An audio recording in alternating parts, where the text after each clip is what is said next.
हरे कृष्णा। मेरे पिछले 3 से 4 वीडियोस कुछ अलग अलग टॉपिक्स को लेकर रहे हैं, जैसे क्या जीव का पतन वैकुंठ से हुआ है, शब्द प्रमाण यानी श्रुति या शास्त्र प्रमाण क्या तर्क से श्रेष्ठ है, मिथ्या, अमृत जैसे शब्दों को हमें कॉन्टेक्स्ट के साथ किस तरह से समझना है, उनका वास्तविक अर्थ क्या है, ये कैसे समझना है। तो इन तीनों चारों वीडियोस में मैंने आचार्य का प्रमाण, तर्क और शब्द शास्त्र प्रमाण तीनों प्रेजेंट किया है अलग अलग जगह से, कभी महाभारत से, कभी श्रुति से, कभी पुराण से, और रिस्पॉन्सेज भी अप्रोप्रिएटली ही आए हैं उन वीडियोस पे। मगर ये एक व्यक्ति है जिसका नाम है यदुकुलमणि। इनका यूज़र नेम भी कुछ अजीब सा ही है, Andromeda x in search of NE who या आगे कुछ नंबर है, ऐसा इनका यूज़र नेम है। ये मेरे एकदम सिंपल और लॉजिकल से लॉजिकल वीडियो पर भी अपने इलॉजिकल कमेंट्स थोपे जा रहे हैं। अब इनका बैकग्राउंड क्या है मैं आपको बता देता हूँ। असल में ये भी गौड़िया वैष्णव फिलोसफी का पालन करते हैं, मेरी ही तरह अचिंत्य भेद अभेद वेदांत का पालन करते हैं ये भी। मगर एक बहुत बड़ा मेजर डिफरेंस है कि ये बहुत बड़ी कंट्रोवर्सी चलती है कि क्या जीव का पतन वैकुंठ से हुआ है कि नहीं। तो इसमें 2 ग्रुप्स हैं, और मेजरली इसमें इस्कॉन वाले ऐसे हैं, वो प्रभुपाद के प्रमाण और कुछ शास्त्र प्रमाणों और तर्क के आधार पर उनका ये कहना है, जो मेरा भी है, कि जीव का पतन वैकुंठ से हुआ है। क्यों हुआ है, कैसे हुआ, वो उस पर हम बात नहीं कर रहे आज। ये ओपिनियंस की बात कर रहा हूँ मैं यहाँ पे। कुछ लोगों का इंक्लूडिंग मेरा ऐसा है ओपिनियन कि जीव का पतन वैकुंठ से हुआ है। जीव अपनी फ्री विल का यूज़ कर इस भौतिक संसार में एंटर हुआ था। और एक दूसरे ओपिनियन जो कि मेजॉरिटी है, गौड़िया मठ में भी मेजॉरिटी है, उनका ऐसा ओपिनियन है कि जीव का पतन वैकुंठ से कभी नहीं हुआ, वो अनादिकाल से यहीं पे है। अब उनके लिए अनादि का मतलब लिटिल सेंस वाला अनादि, यानी बिगिनिंगलेस। बिगिनिंगलेस समय से वो यही है। तो इस चीज़ पर डिफरेंसेस है दोनों के, बाकी कोई डिफरेंस नहीं है, कोई भी डिफरेंस नहीं है। बस ये एक डिफरेंस है जो कि इतना मैटर करता भी नहीं है और थोड़ा बहुत करता भी है। बाकी साधना सेम, डीटी वर्शिप सेम, आचार्य सेम, सिद्धांत सेम, सब कुछ सेम है। बस ये एक छोटा सा डिफरेंस है इन दोनों में। तो ये जो यदुकुलमणि है, ये इस सिद्धांत का पालन करते हैं कि जीव का पतन वैकुंठ से नहीं हुआ। मेरे और इनके बीच में ये एकमात्र डिफरेंस है। तो लॉजिकल बात ये थी कि जो मेरी फॉल डाउन वाली सीरीज़ है, यानी जीव का पतन वैकुंठ से हुआ है, इस पर जो मेरे वीडियोस हैं ये उस पर स्टिक रहे थे, यानी उन वीडियोस पर क्रिटिसिज्म करते, मैं उन्हें अप्रोप्रिएट रिप्लाई देता और हम लॉजिकल मर्यादा में रहकर बहस कर सकते थे। मगर ये अपने सारे एटिकेट्स भूल चुके हैं उस फॉल डाउन वाले चक्कर में। ये भी नहीं सोच रहे मैं कोई अद्वैत सिद्धांत का पालन नहीं करता हूँ या मैं कोई नास्तिक नहीं हूँ। इन्हीं की तरह अचिंत्य भेद अभेद सिद्धांत का पालन करता हूँ मैं। आप लिटररी ब्लाइंड है, ऐसा है वैसा। अब ये जो भी वो अपनी चीज़ें कर रहे थे कमेंट्स में ही करते रहे।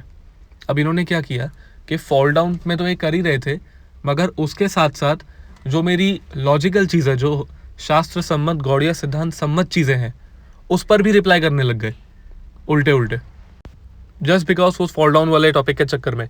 ये पूरा ही अब मेरे एंटी हो चुके हैं। और इनके आप तर्क पढ़ेंगे, इनके कमेंट्स पढ़ेंगे, एकदम इलॉजिकल है। अगर आप इनके कमेंट्स के साथ गो थ्रू करेंगे तो आपको पता चलेगा कि इन्हें कुछ नहीं करना है, बस जो मैं बोल रहा हूँ समहाउ उसके ऑपोजिट कुछ भी कर देना फिगर आउट करके। फॉल डाउन वाले पे जेन्युइन बहस है, वो साइड की बात है, तो हम उस पर बात नहीं करेंगे। दूसरी चीज़ है, ये मैंने एक वीडियो अपलोड किया था जिसमें मैंने ये कंपैरिजन करके बताया था लॉजिकली और शास्त्रों के प्रमाण के साथ और आचार्यों के प्रमाण के साथ, हिस्टोरिकल एविडेंस के साथ, कि क्या तर्क शब्द प्रमाण यानी शास्त्रों से ऊपर है। उसमें मैंने कंक्लूजन ये दिया था कि शब्द प्रमाण तो सुप्रीम है ही, उसमें कोई डाउट नहीं है। मगर शब्द प्रमाण के साथ ऐसा है कि डायरेक्टली अगर हम देखेंगे बहुत सारे वर्सेस को एज इट इज़, तो हमें कॉन्ट्रडिक्शन दिख सकते हैं। तो हमें सभी को कंसिडर करके उनका समन्वय करना होगा, और तब जाके शब्द प्रमाण का इंटरप्रिटेशन निकलता है। तो इसीलिए हमें तर्क का प्रयोग करना है समन्वय करने के लिए। तर्क का प्रयोग करने से ऐसा नहीं हो गया कि शब्द प्रमाण नीचे आ गया, तर्क ऊपर आ गया। अरे तर्क लगाया ही शब्द प्रमाण पर जा रहा है। शब्द प्रमाण को समझने के लिए ही तर्क का यूज हो रहा है। मैंने कहा था क्लियरली, अहम ब्रह्मास्मि, ये एक जो वर्ड्स है, इसका आप ना आगे देखोगे, ना पीछे देखोगे, ना पुराण, ना इतिहास, ना कुछ, आप कुछ पढ़ोगे ही नहीं, बस अहम ब्रह्मास्मि तत्वमसि पढ़ के आप निकल पड़ोगे रास्ते पे, तो क्या समझ में आएगा आपको? ऐसे कितने सारे वर्सेस हैं उपनिषदों में, पुराणों में भी और इतिहास में भी, जिसको आप बिना कॉन्टेक्स्ट के पढ़ेंगे, बिना समन्वय के पढ़ेंगे, तो आप मिसगाइड हो जाएंगे, बेविल्डर हो जाएंगे।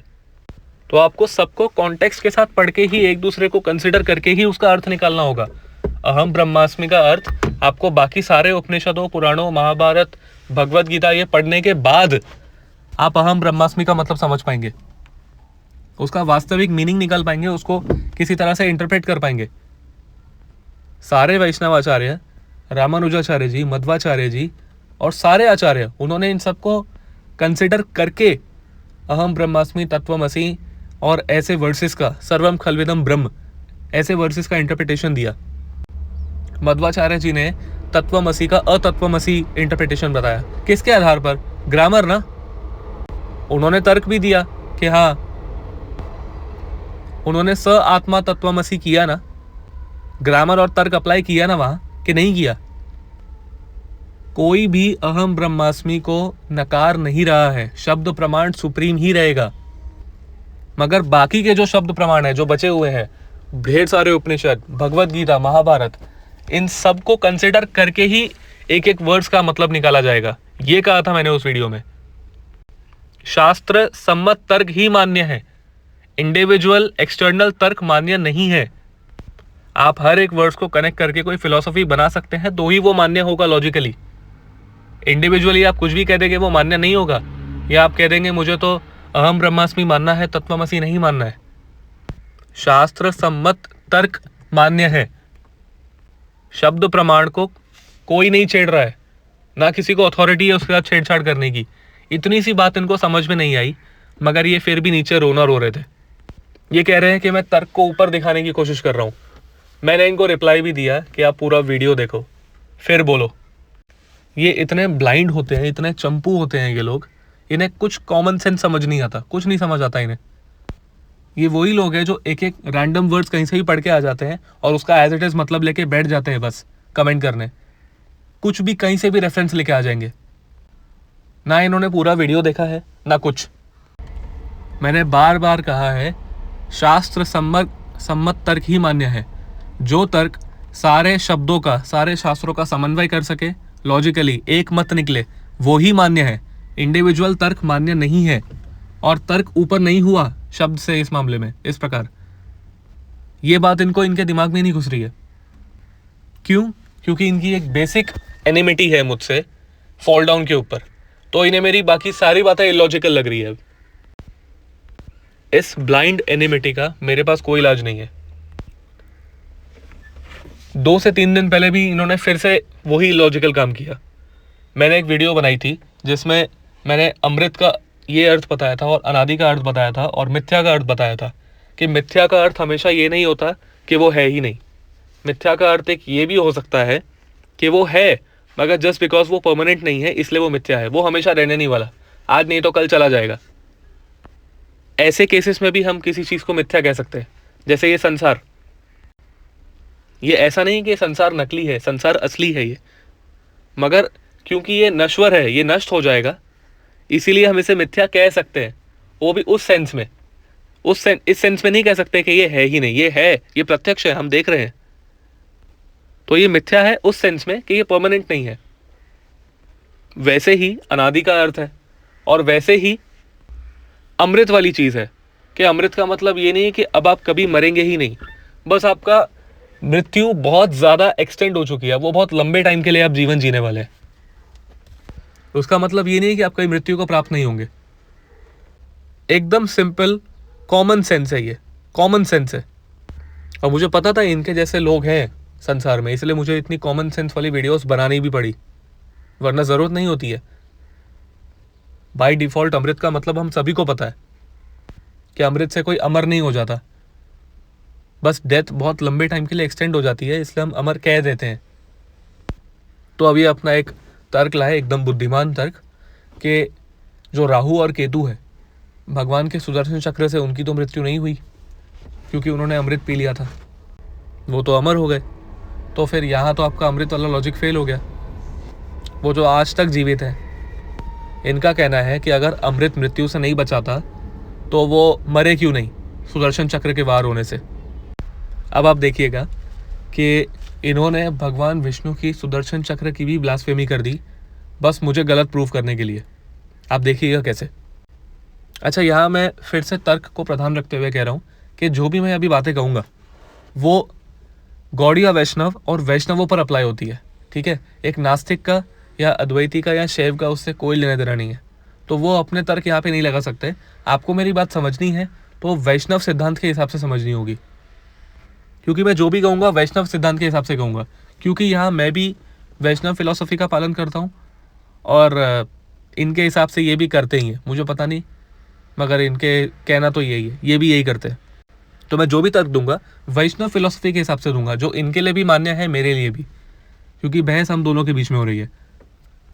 वैष्णव सिद्धांत का कहना ऐसा है कि भगवान विष्णु सुप्रीम है, उनका सुदर्शन चक्र सुप्रीम है।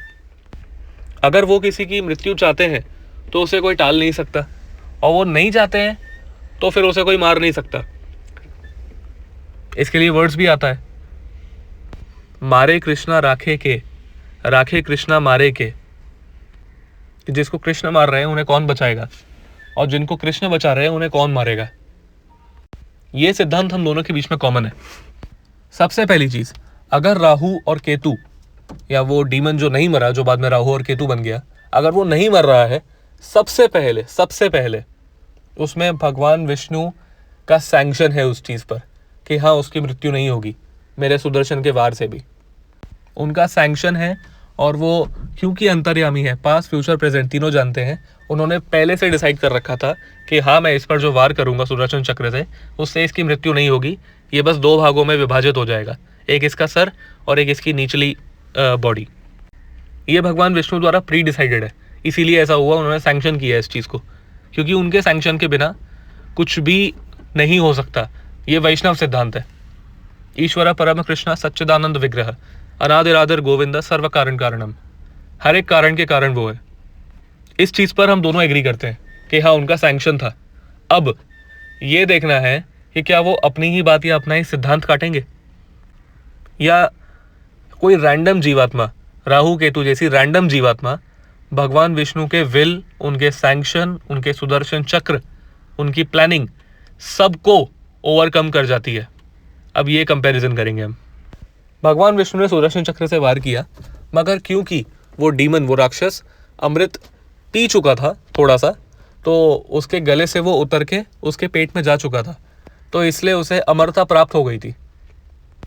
और उसके पेट में जाने के बाद सुदर्शन चक्र ने उस पर वार किया, और फिर भी वो नहीं मरा, बस विभाजित हो गया, उसकी गर्दन अलग हो गई, धड़ अलग हो गया और बॉडी अलग हो गई। अब या तो आप पहले ये मान लो कि हाँ क्योंकि किसी रैंडम अमृत की वजह से भगवान विष्णु कमज़ोर पड़ गए, उनका सुदर्शन चक्र कमज़ोर पड़ गया, बस वो अमृत पी लिया ना, अब इसलिए वो मार नहीं पाए उनको। अमृत नहीं होता तो मार देते। भगवान विष्णु पर बाध्यता है, ये उन पर नियम लागू होता है कि कोई भी अगर किसी तरह अमृत का पान कर ले तो भगवान विष्णु भी उसे नहीं मार सकते। या तो ये रूल है आपके हिसाब से, ठीक है। तो भगवान विष्णु यहाँ पे बड़े कमज़ोर हो गए अमृत के आगे, कोई भी अमृत पी ले तो भगवान विष्णु की उस पर नहीं चलेगी। क्या ऐसे व्यूज हैं वैष्णवों के? तो वैष्णवों के ऐसे कोई भी व्यूज नहीं है। भगवान विष्णु पर ना कोई श्राप, ना कोई नियम, कोई भी नियम उनको बाधित नहीं कर सकता। उनके अपने नियम उनको बाधित नहीं कर सकते। वो आज कुछ रूल बनाएंगे अपनी लीला से जानबूझ के, और कल उसे भंग कर सकते हैं अपनी ही लीला से, और वो बाद में बता भी देंगे कि हाँ देखो मैंने ये भंग करने का प्लान किया हुआ था। ऐसा नहीं है कि मैंने अपनी बात काट दी या मुझे बाद में पता चला तो मैंने कुछ रियलाइज करके फिर किया, पहले मुझे नहीं पता था बाद में मुझे पता चल गया। ये चीज़ें उन पर अप्लाई नहीं होती। और अमृत जैसी तुच्छ चीज़ उनके सुदर्शन चक्र के सामने नहीं टिक सकती। ये सिद्धांत, ये ओपिनियन सभी वैष्णवों को मान्य है, और जिसको ये मान्य नहीं है, जो अमृत को उनके सुदर्शन से ऊपर समझता है, वो वैष्णव ही नहीं है। सबसे पहली बात। तो पहले आप ये बताइए कि आप वैष्णव है कि नहीं। अगर आप अमृत को ऊपर मानते हैं सुदर्शन चक्र से और भगवान विष्णु के वार से, तो आप वैष्णविज्म से बाहर हो चुके हैं। आप ये वीडियो यहीं पर क्लोज कर सकते हैं। मगर फिर भी अगर आप अमृत को नीचे मानते हैं और भगवान विष्णु को ऊपर, तो आगे ये वीडियो देखते रहिए। अब क्योंकि अब हमने ये डिसाइड कर लिया है कि हम वैष्णव हैं, तो भगवान विष्णु से ऊपर तो वो अमृत जा नहीं सकता।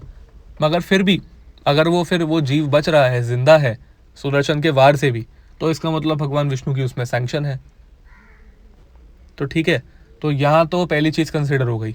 अब आप मुझे ये बताओ कि क्या वो राहु और केतु हमेशा के लिए अमर हो गए?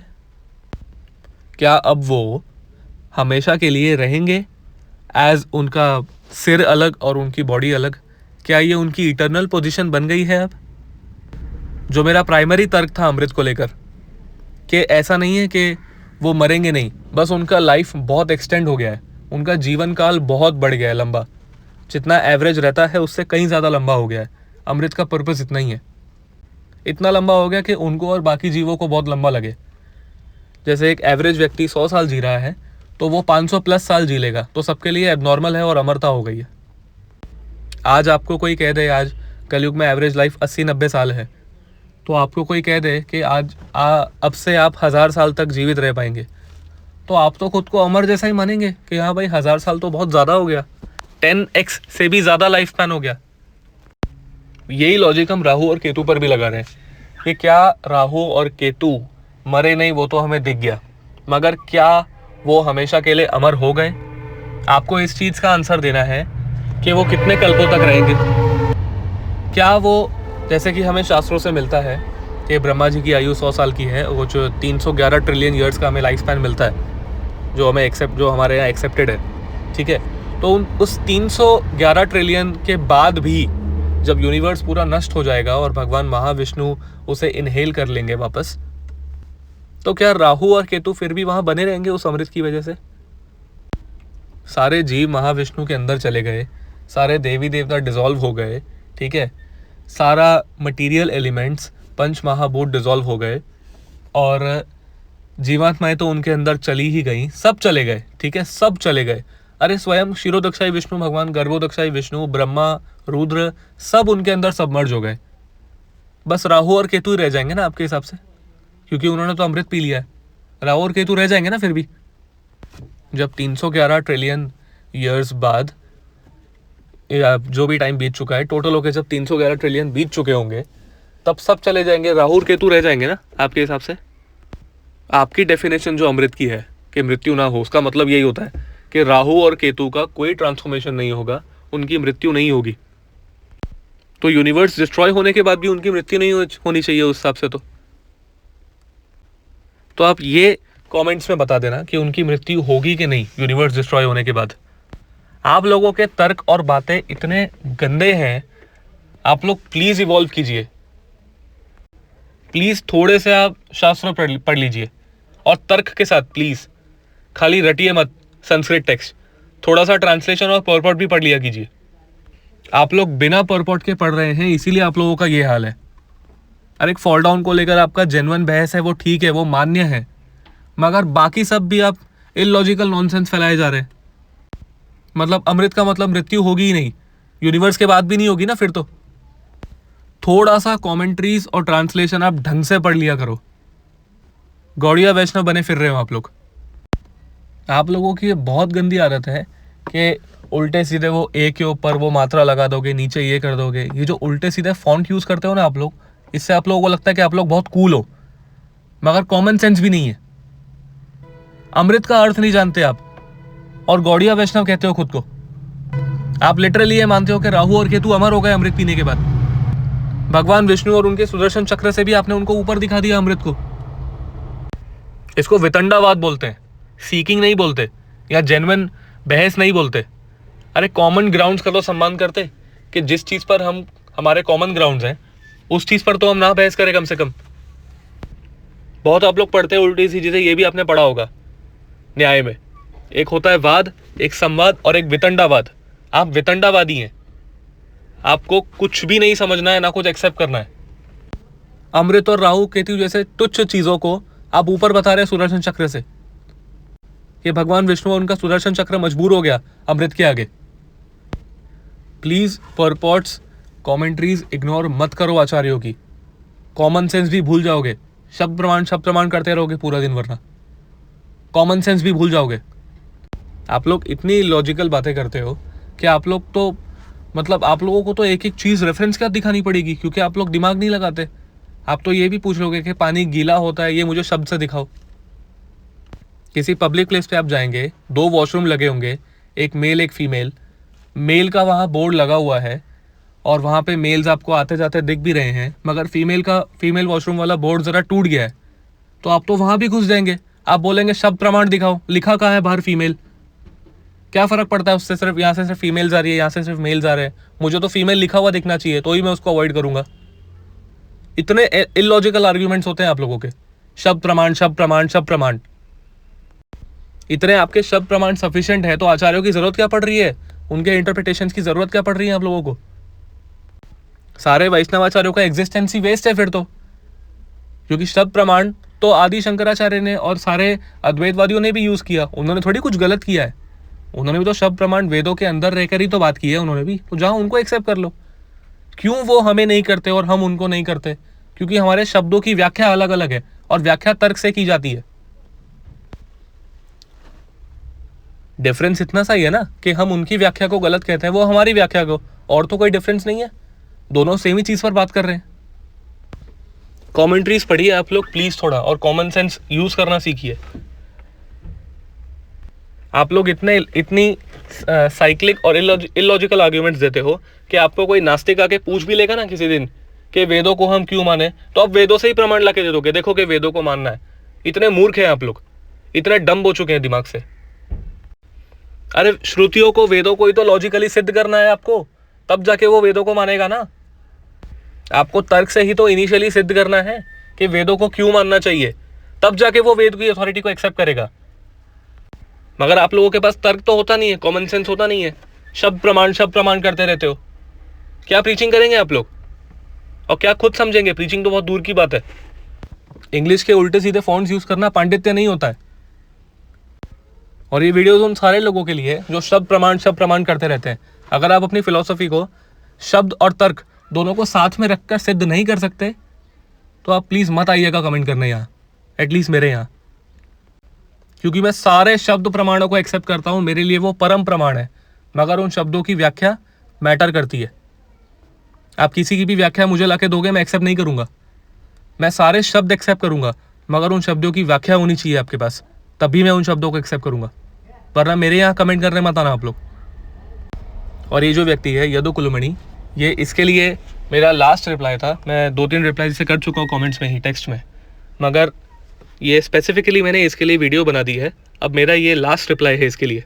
अब ये चाहे कमेंट करे चाहे ना करे, मेरी तरफ से इसे कोई रिप्लाई नहीं आने वाला।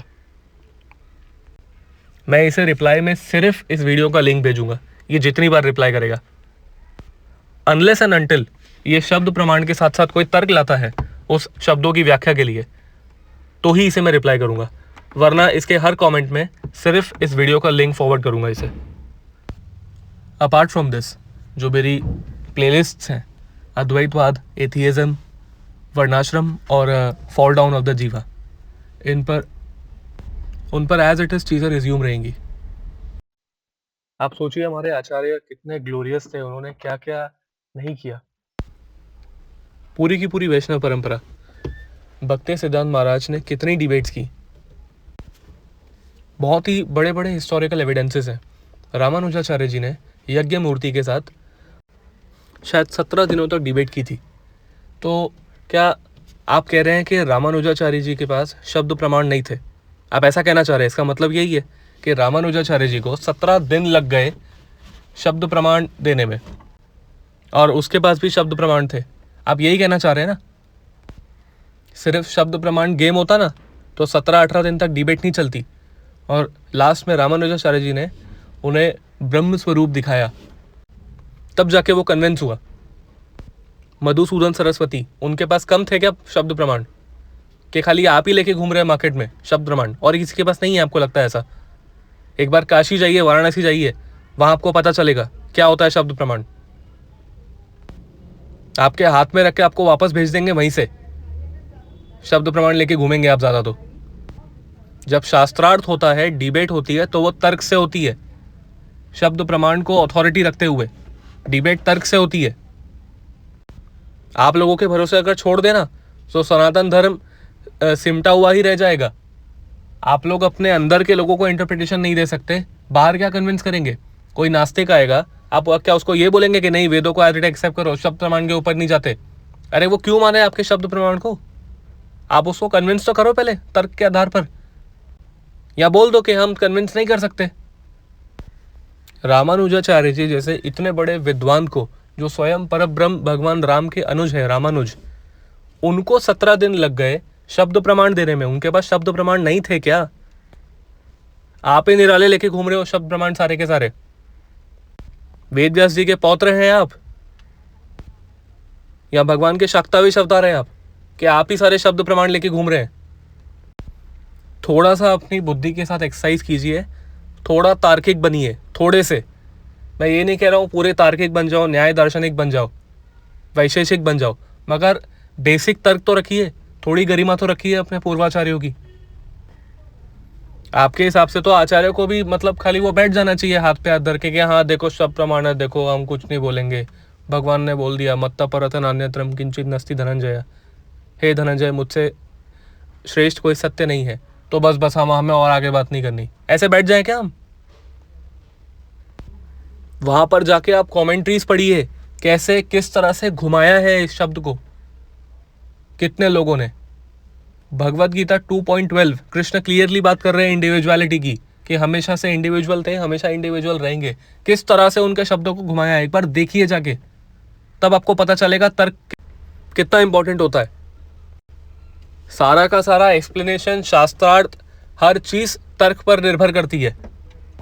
पहले ही दिन आपके हिसाब से तो रामानुजाचार्य जी को जाके बोल देना चाहिए था, ये देखो भाई ऋग्वेद का ये सूत्र है, तद विष्णु परम पदम, बस बात खत्म हो गई। देखो विष्णु का पद सबसे ऊंचा है, बात खत्म, चलो भाई जीत गए। ये करेगा रामानुजाचार्य जी आपके हिसाब से वहां जाके? उनको यहाँ पे इसका मतलब भी समझाना पड़ेगा, और एको रुद्रो द्वितीयम नस्ति का मतलब भी समझाना पड़ेगा, नातस्य प्रतिमा अस्ति का मतलब भी समझाना पड़ेगा आर्य समाजियों को। ऐसे नहीं चलता है। कल को कोई आर्य समाज का व्यक्ति आपके सामने आता है कि देखो ऋग्वेद में लिखा है यजुर्वेद में लिखा है नातस्य प्रतिमा अस्ति, तो क्या करेंगे आप? वो तो बोल देगा हाँ ये लो शब्द प्रमाण है, श्रुति है, चेंज नहीं होती। आप भी बोलो हाँ नहीं चेंज होती। दोनों अपने घर चले जाओ, क्यों आए हो यहाँ जब मानना ही नहीं है? तो आप तर्क से ही बताएंगे ना कि देखो देखो यहाँ पे प्रतिमा का अर्थ ये नहीं है मूर्ति, कि तर्क यूज नहीं करेंगे आप। मैं जानता हूँ तर्क की लिमिटेशंस है, आगे चल के आपको एक ना एक जगह ब्लॉक होना होता है, मगर इतना शुरू में ही ब्लॉक मत होइए, इतना सहारा मत लीजिए उस वर्ड्स का। हमें अभी बहुत आगे जाना है तर्क की मर्यादा को ब्लॉक करने के लिए। तर्क ब्लॉक होता है एट सम पॉइंट, मैं जानता हूँ, एग्री करता हूँ इस चीज़ को, और तार्किक रूप से ब्लॉक होता है तर्क। तर्क की अपनी एक मर्यादा है, मगर उस मर्यादा तक पहुँचो तो सही पहले।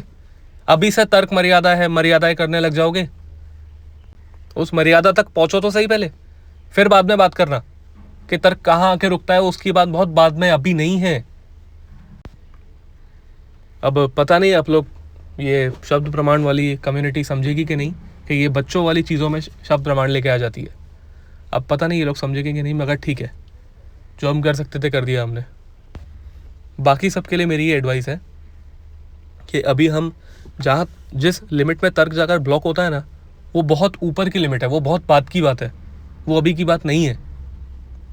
तब रियलाइजेशन काम आता है, तर्क काम नहीं आता, वहाँ पे तर्क की लिमिटेशन हो जाती है। मगर ये जो बातें चल रही है यहाँ पे, ये तर्क के लेवल पर की जा सकती है और इसी से होगी।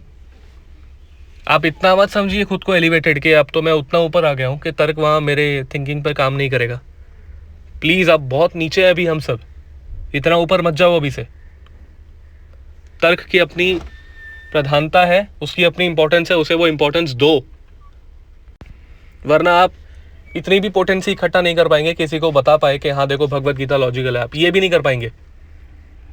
तो आप बोलते रह जाओ कि आप मान लो, वो बोलता रहेगा नहीं मानना, करते रहो जो करना है। खैर ठीक है, अब तक के लिए इतना ठीक है। इस चीज़ को यहीं पे एंड करते हैं। मुझे जो तर्क और प्रमाण प्रेजेंट करने थे वो मैं कर चुका। बाकी आप लोगों के पास फ्री विल है, आप स्वतंत्र हैं। हरे कृष्णा।